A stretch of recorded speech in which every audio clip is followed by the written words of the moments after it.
Welcome back my YouTube channel. दोस्तों, आप सभी का स्वागत है हमारे यूट्यूब चैनल में। आज हम लोग यहाँ पे बात करें मध्यकालीन बिहार के इतिहास के बारे में। मध्यकालीन बिहार के इतिहास स्टार्ट करने से पहले आप सभी को एक चीज़ बताना चाहता हूँ। आप अगर किसी भी प्रतियोगिता परीक्षा का अगर तैयारी करते हैं तो हमेशा एक चीज़ माइंड में याद रखना है, आपको रेगुलर पढ़ाई करते रहना है। और एक चीज़ दोस्तों याद रखना, लाइफ में अगर आपके सामने कोई पढ़ाई के दौरान शेर बनना चाह रहा है तो उसके सामने आपको सवा शेर बन के दिखाना है। मतलब मुकाबला टक्कर के होना चाहिए। अगर मैदान में उतरो तो मुकाबला टक्कर का होना चाहिए, हार भी गए तो मुकाबला टक्कर दे के आना है वहाँ से दोस्तों। तो दोस्तों और एक चीज़ हमेशा याद रखना दोस्तों, अगर पढ़ाई करते हैं या आप किसी भी प्रतियोगिता परीक्षा की तैयारी कर रहे हैं, आपको रेगुलर 5 से 6 घंटा डेली पढ़ना है दोस्तों। अन्यथा पढ़ाई ही मत करना दोस्तों, क्योंकि बेकार का टाइम वेस्ट करने से कोई फायदा ना है। पढ़ाई करना है तो डेली 5 से 6 घंटा पढ़ना है, एकदम जोशो जुनून के साथ पढ़ना है। ऐसा मन में लगना चाहिए आप सभी को कि हम पढ़ाई किए हैं आज कुछ न कुछ। दोस्तों चलिए हम लोग यहाँ से स्टार्ट करते हैं मध्यकालीन बिहार का इतिहास। सबसे पहले आप सभी को नमस्कार, सलाम, दुआ, प्रणाम। आप सभी को हमारे यूट्यूब चैनल में स्वागत है। तो यहाँ से स्टार्ट करेंगे हम लोग सबसे पहले मध्यकालीन बिहार से। यहाँ पे सबसे पहले तुर्क शासन में बिहार और स्थानीय वंश, कर्नाट वंश और सिख धर्म और सल्तनत काल में बिहार और मुगल काल में बिहार और अफगान शासन में बिहार से शासुरी। तो इसके बारे में हम लोग सभी के बारे में चर्चा करेंगे एक एक करके यहाँ पे नीचे जाके। सबसे पहले तुर्क शासन बिहार के बारे में हम लोग चर्चा करेंगे। यहाँ पे तुर्क शासन बिहार में तुर्क शासक बख्तियार खिलजी। बिहार में तुर्क सत्ता की स्थापना का वास्तविक श्रेय बख्तियार खिलजी को जाता है।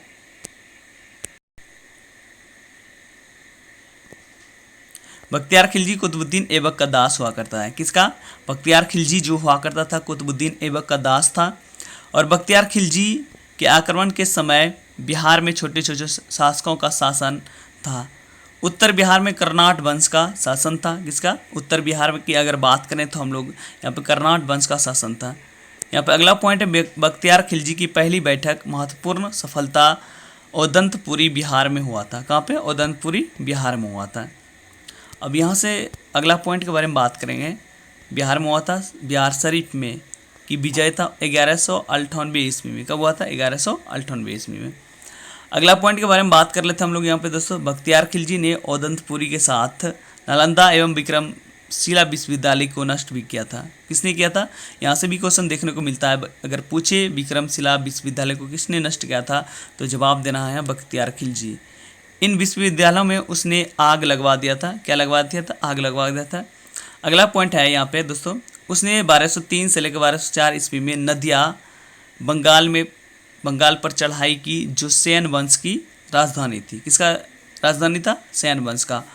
उस समय सेन का शासक लक्ष्मण सेन हुआ करता था। कौन हुआ करता था? लक्ष्मण सेन। लक्ष्मण सेन बिना लड़े ही डरकर भाग गया और बख्तियार ने इस क्षेत्र पर अधिकार कर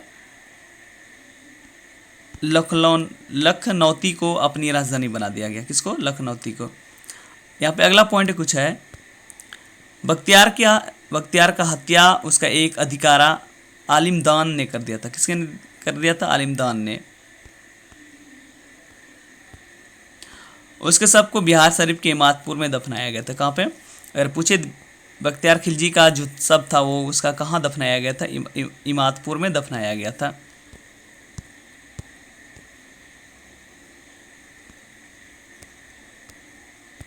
अगला पॉइंट यहाँ पे स्थानीय वंश कर्नाट वंश। मिथिला के कर्नाट वंश पाल वंश के पतन के दौर में तिरहुत मिथिला क्षेत्र में कर्नाट वंश का उदय हुआ। मतलब स्टार्ट हो गया।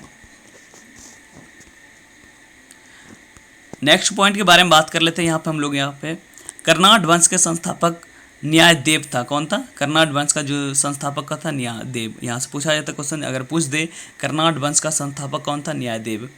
कर्नाट वंश की राजधानी सिमरावगढ़ था, जो वर्तमान में नेपाल में है। कहाँ पे है? वर्तमान में नेपाल में। अगला पॉइंट है यहाँ पे बख्तियार खिलजी के बिहार अभियान के समय कर्नाट शासक नरसिंह देव ने उसे नजराना भेंट देकर सहयोग किया था। क्या दिया था? नजराना भेंट देकर सहयोग किया था। क्योंकि कर्नाट वंश का सैन्य वंश से संघर्ष चलता रहता था। अगला पॉइंट है यहाँ पर कर्नाट वंश पर तुर्क के सेनापति तुगरिल तुगन के अभियान की चर्चा तिब्बती धर्मा स्वामीन ने की थी। किसने किया था? तो धर्मा स्वामीन ने की है। अगला पॉइंट के बारे में हम लोग बात कर लेते हैं यहाँ पे। सामान्यतः दिल्ली के सुल्तान के साथ कर्नाट वंश का संबंध नजराना एवं भेंट का था, परंतु गयासुद्दीन तुगलक ने अपने बंगाल अभियान 1324 ईस्वी से लेकर 1325 ईस्वी के क्रम में कर्नाट क्षेत्र पर प्राप्त विजय कर लिया था। किस ईस्वी में? 1324 से लेकर 1325 ईस्वी के बीच में ही कर्नाट क्षेत्र में विजय प्राप्त कर लिया था। किसने? गयासुद्दीन तुगलक के द्वारा। अगला पॉइंट यहाँ पे है, गयासुद्दीन के अभियान के समय कर्नाट वंश का शासक हरि सिंह देव था। कौन था? हरि सिंह देव। हरि सिंह देव 1279 से लेकर 1335 ईस्वी समाज सुधारक भी था। कौन था? अगर पूछे क्वेश्चन में 1279 से लेकर 1335 ईस्वी तक समाज सुधारक का कौन कार्य करता था? हरि सिंह देव हुआ करता था। अगला पॉइंट यहाँ पे, हरि सिंह इस वंश का अंतिम शासक था। उसके समय पंजी प्रबंध का विकास हुआ था। इसका पंजी प्रबंध का विकास भी हुआ था।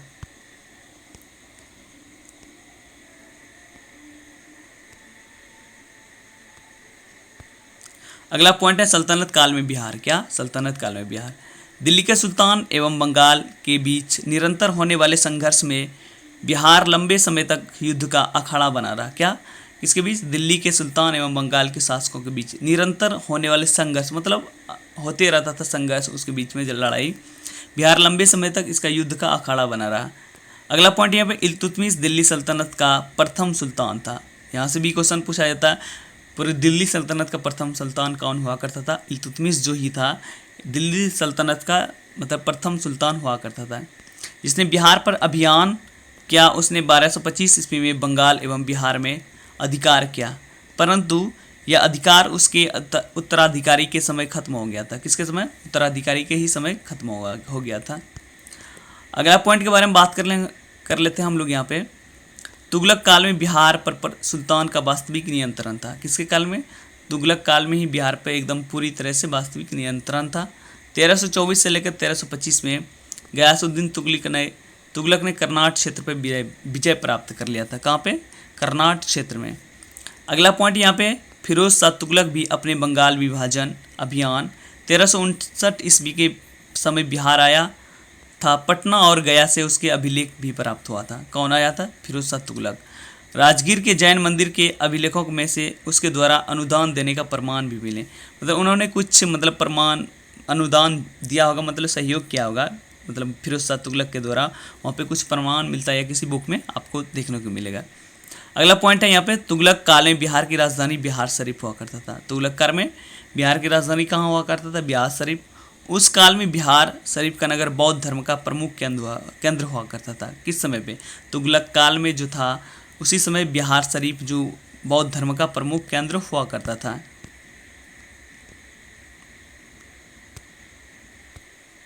अगला पॉइंट यहाँ पे है, तुगलक काल में बिहार के प्रशासकों में से सबसे महत्वपूर्ण नाम मलिक इब्राहिम का, जो मलिक बयां कहलाते हैं। इनका मकबरा बिहार शरीफ में पहाड़ी पर स्थित है। कहाँ पे? मलिक बिहार शरीफ में पहाड़ी, जो मलिक बयां कहलाते हैं। मलिक बयां का जो मकबरा कहाँ पे? मकबरा बिहार शरीफ में पहाड़ी पर स्थित है। अगर 13वीं सदी की बात करें तो हम लोग यहाँ पे मध्य में मिनहाज की रचना तबकाते नासरी में बिहार नाम का उल्लेख भी मिलता है। कहाँ पे? बिहार नाम का उल्लेख भी मिलता है।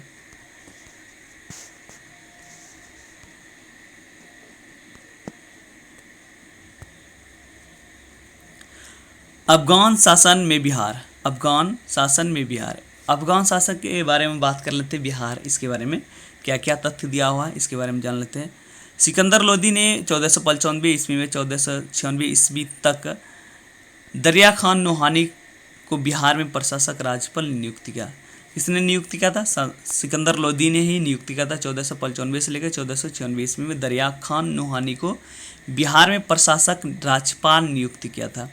अगला पॉइंट यहाँ पे, इब्राहिम लोदी की मृत्यु के बाद दरिया खान नोहानी का पुत्र बहार खान नोहानी ने स्वतंत्र सत्ता की घोषणा कर दी। किसने? दरिया खां का जो नोहानी का पुत्र था बहार खान, उन्होंने स्वतंत्र सत्ता की घोषणा कर दी थी। दूसरी ओर की बात करें तो अफगान शासक महमूद लोदी बाबर से बचने के लिए बिहार आ गया था। किससे बचने के लिए? बाबर से बचने के लिए बिहार आ गया था।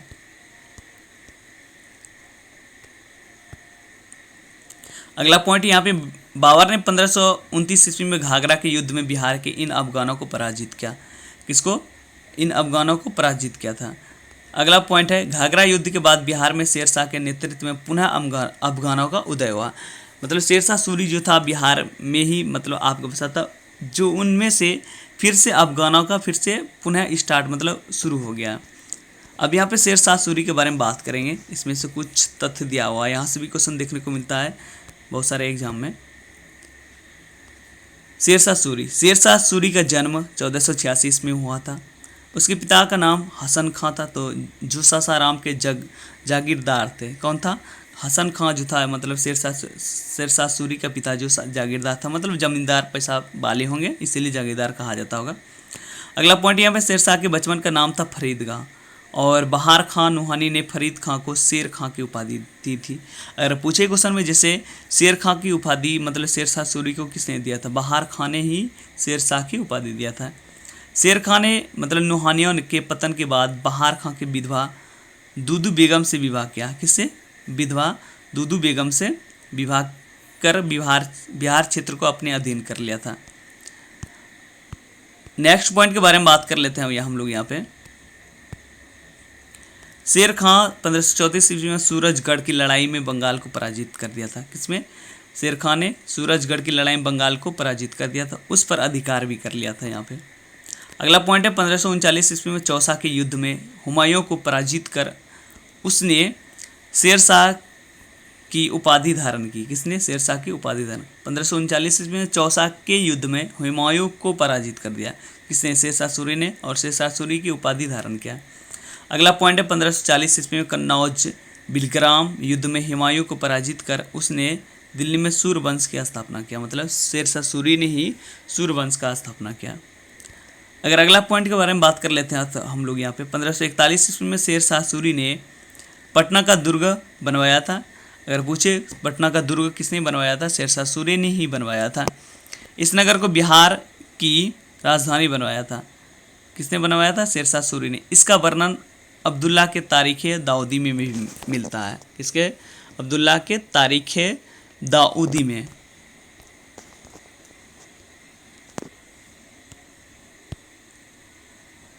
अगला पॉइंट यहाँ पे, शेरशाह ने 1543 ईस्वी में रायसीन, 1544 में मारवाड़ पर विजय किया, और 1545 ईस्वी में कालीजर अभियान में गोला फटने से वह घायल हो गया था और उसकी मृत्यु हो गया था। किसके कारण? अगर यहाँ से भी क्वेश्चन देखने को मिलता था ज़्यादातर, अगर शेरशाह सूरी का मृत्यु कैसे हो गया था? कालीजार अभियान में गोला फटने से, मतलब गोला बारूद जो फटने से वह घायल हो गया था और उसकी मृत्यु हो गया था।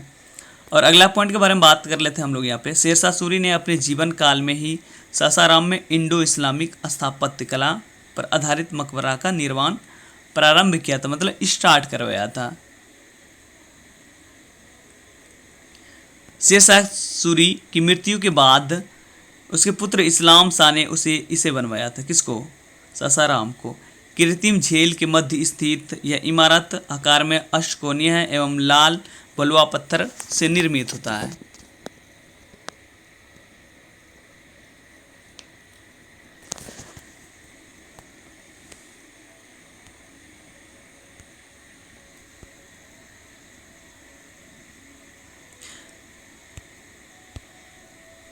अगला पॉइंट के बारे में बात कर लेते हैं यहाँ पे। शेरशाह ने बिहार में रोहतास किला पर भी बनवाया। किसको बनाया? रोहतास किला भी बनवाया था। किसने? शेरशाह सूरी ने। अगला पॉइंट है, शेरशाह ने जब्ती प्रणाली चलाई थी जिसमें भूमि की माप के आधार पर लगान निर्धारण किया जाता था। बाद में इसे अकबर ने भी अपनाया था। सबसे पहले किसने जब्त प्रणाली चलाई? किसने? शेरशाह सूरी ने। इसने जिसमें भूमि की माप के आधार पर लगान निर्धारण किया जाता था। बाद में इसे अकबर ने भी अपनाया था। अगला पॉइंट यहाँ पे है, शेरशाह का शासन सुव्यवस्थित शासन प्रणाली के लिए प्रसिद्ध ज़्यादातर होता है। उसने संचार व्यवस्था, डाक व्यवस्था, सैन्य व्यवस्था, राजस्व व्यवस्था व्यापक सुधार किए थे। मतलब इतना सारा चीज़ शेरशाह सूरी के द्वारा स्टार्ट किया गया था।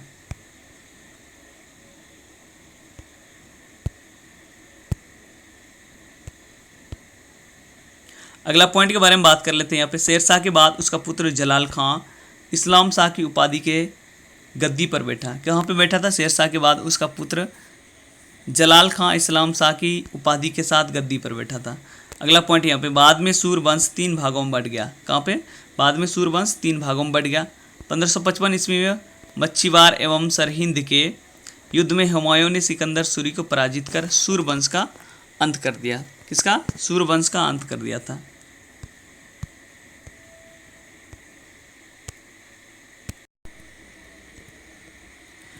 यहाँ पे मुगल काल में बिहार, मुगल काल के बारे में बात कर लेते हैं। यहाँ पे सबसे पहले फर्स्ट पॉइंट है यहाँ पे, शेर शाह की मृत्यु के बाद कुछ वर्षों तक सूर्यवंश का सत्ता बनी रही, लेकिन 1555 और 1556 ईस्वी में मुगल राज्य को पुनः स्थापना हो गया।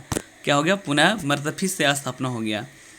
दिल्ली में मुगल राज्य का पुनः स्थापना के समय बिहार में ताज खां करारानी के नेतृत्व में एक अफगान राज्य का गठन किया गया। किसका?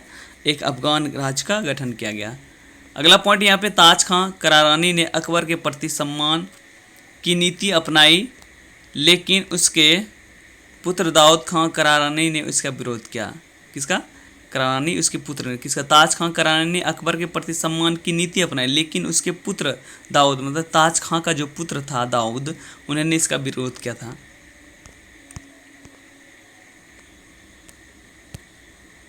अगला पॉइंट के बारे में बात कर लेते हैं। अकबर ने उसे दंडित करने के लिए स्वयं आक्रमण किया और 1576 ईस्वी में उसने पटना जीत लिया था। किसने? पटना जीत लिया था। और दाऊद खां को पटना छोड़कर भागना पड़ा। इसको? दाऊद खां को पटना छोड़कर अकबर ने उसे दंडित करने के लिए स्वयं आक्रमण किया, मतलब खुद से आक्रमण किया। किसके ऊपर? दाऊद खां के। और 1576 ईस्वी में उसने पटना को जीत लिया और दाऊद खां को पटना छोड़कर भागना पड़ गया। अगला पॉइंट के बारे में बात कर लेते हैं। दाऊद खां बिहार का अंतिम अफगान शासक सिद्ध हुआ था। दाऊद खान क्या हुआ था? बिहार का अंतिम अफगान शासक जो था सिद्ध हुआ था।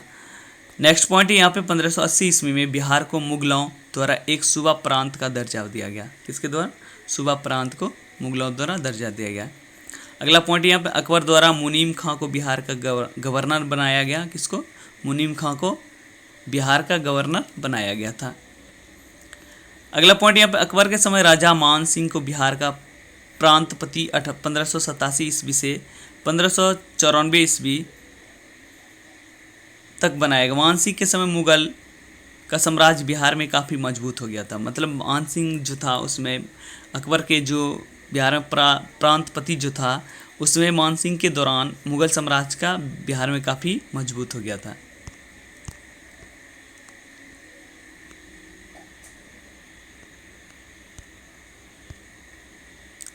अगला पॉइंट के बारे में बात कर लेते हैं। यहाँ पे हम लोग, मान सिंह के समय रोहतास को बिहार की राजधानी बनाया गया।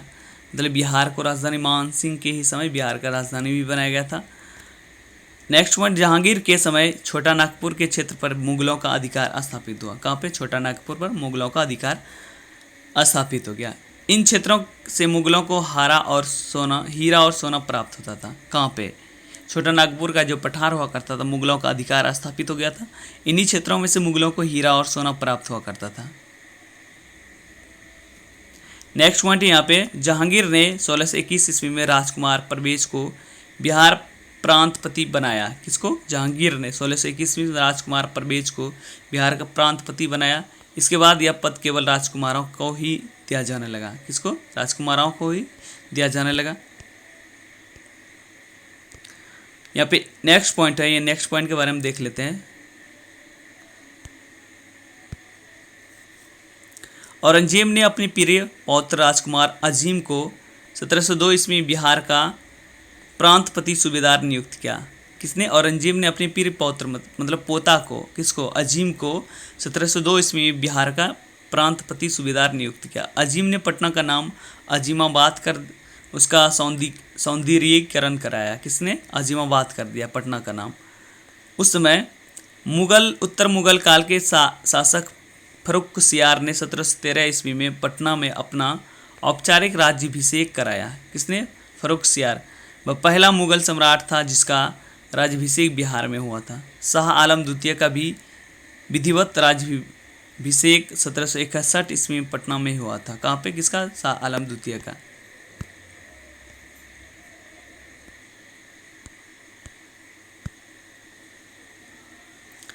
अगला पॉइंट यहाँ पे, औरंगजेब की मृत्यु 1707 ईस्वी के बाद कमजोर होती सत्ता में बिहार बंगाल का भाग बन गया।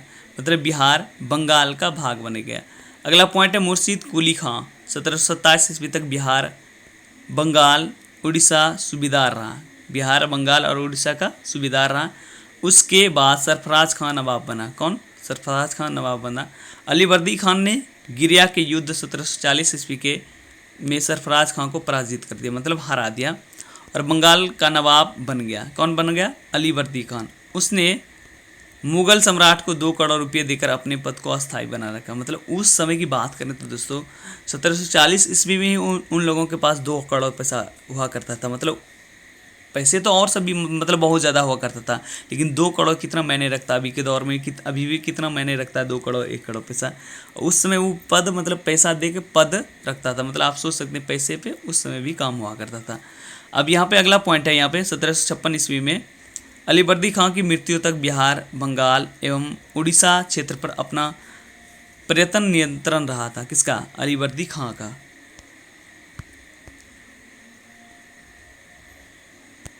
अब यहाँ पे सिख धर्म के बारे में थोड़ा सा कुछ साक्ष्य मिलता है, उसके बारे में कुछ जानकारी प्राप्त करेंगे हम लोग यहाँ पे।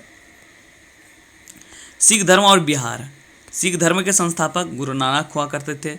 उन्होंने बिहार में गया, राजगीर, पटना, मुंगेर, भागलपुर आदि की यात्रा भी किया था। किसका किसका हो गया? गया हो गया, बिहार हो गया, मतलब राजगीर, पटना, मुंगेर, भागलपुर आदि का मतलब यात्रा किया, मतलब घूमने फिरने आया होगा। सिख धर्म के 9वें गुरु श्री तेग बहादुर भी सासाराम गया होते हुए पटना आए। यहाँ पे अपनी पत्नी गुजरी देवी को छोड़ गए। कहाँ पे छोड़ गए? पटना में। जुमा